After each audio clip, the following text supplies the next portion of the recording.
You old silly snake. Wow, look at that. Wow, that's something. Well, hello there.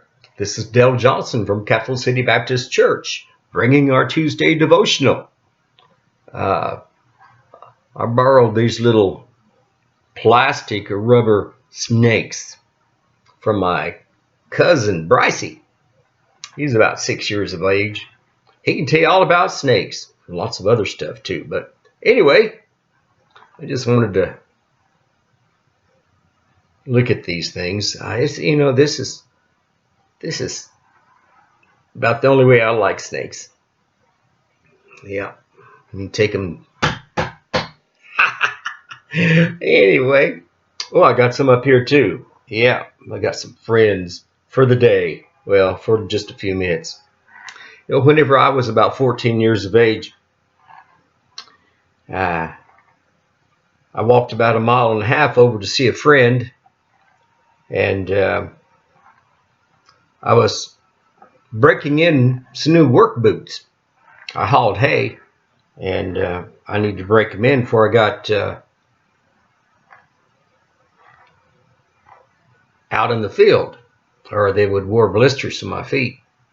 So anyway, after a while visiting with my friend, I was going to walk back to the house. So the way I had to walk was around a couple of big ponds, and they were close to the road. So being 14, I was pretty energetic, and I was just kind of running around, and I saw a stick laying out on the road. And at the same time, I saw a fish jumping up out of the water and splashing, and I like to go fishing. And so I kind of had my mind split on two things, and I was paying more attention to the fish. Well, as I was running, I was getting ready to jump up on that and jump down, fall down on that stick, and just goofing off. And so I was up in the air and just happened to look down and see it's a snake.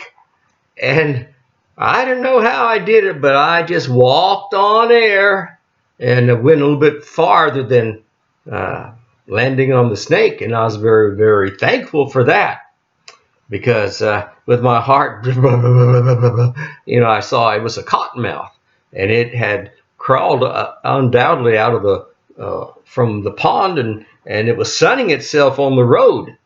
Well, that was such an exciting time for me. I just couldn't stand that snake. So I went and found me a big stick, and I commenced to beat on that snake. And I found at that time that those kind of snakes, it was a cottonmouth, they're very aggressive. And it attacked me. I mean, it came after me, and woo-wee, I thought my heart was beating. And then it really, really beat more. Well, anyway, finally I got that thing where it understood my intentions, and it wasn't going to attack anybody anytime.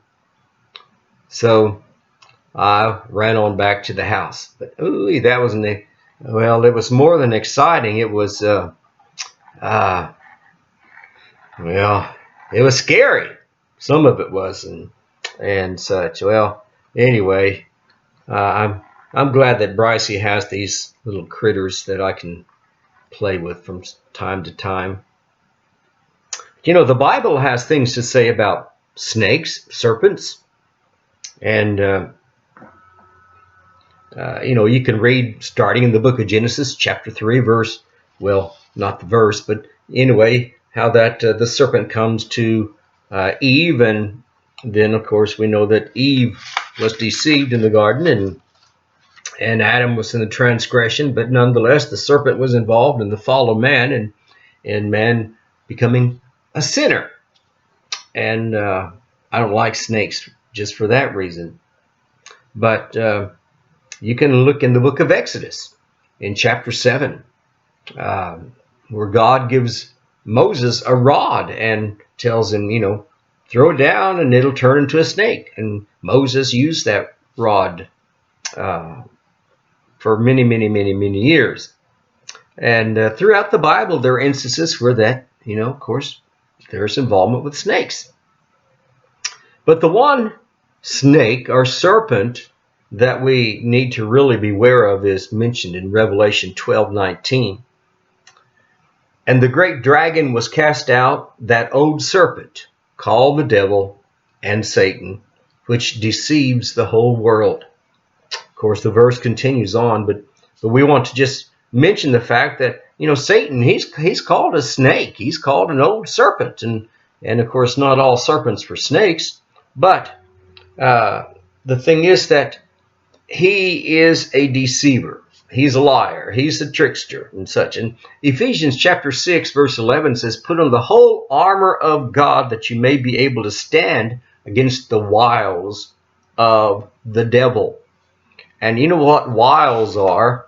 I didn't know for the longest time. Whenever I was little, just heard wiles, and it just didn't click. But wiles are simply the tricks or the manipulations designed to deceive someone. And Satan uses deceitful schemes. He uses tricks. He uses snares. He uses different avenues or different means whereby it could be material things, it could be physical things, but he'll use these things to bring about someone's ensnarement or entrapment, someone's temptation. And he'll do whatever he can to cause someone to be brought down or to fall.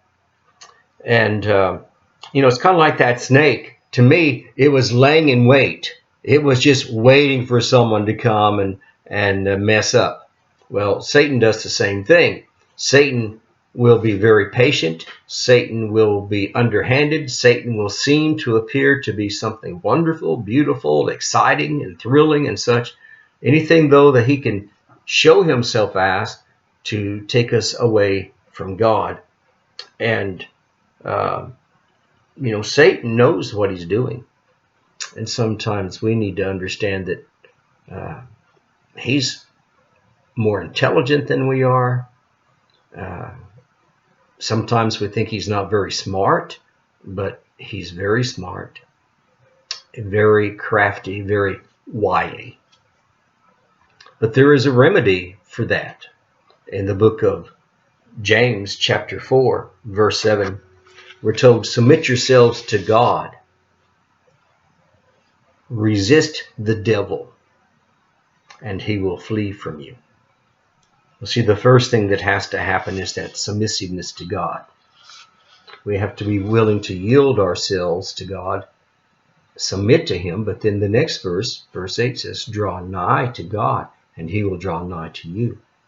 So it's all up to us if we want to just let Satan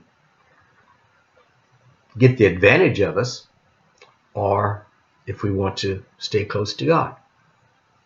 So we have decisions to make. Well, I hope that, if you have the opportunity to jump on a snake, you won't. And the best way to stay safe is to avoid them. So avoid Satan and stay close to God. Have a great day. Have a wonderful week. And just stay away from snakes.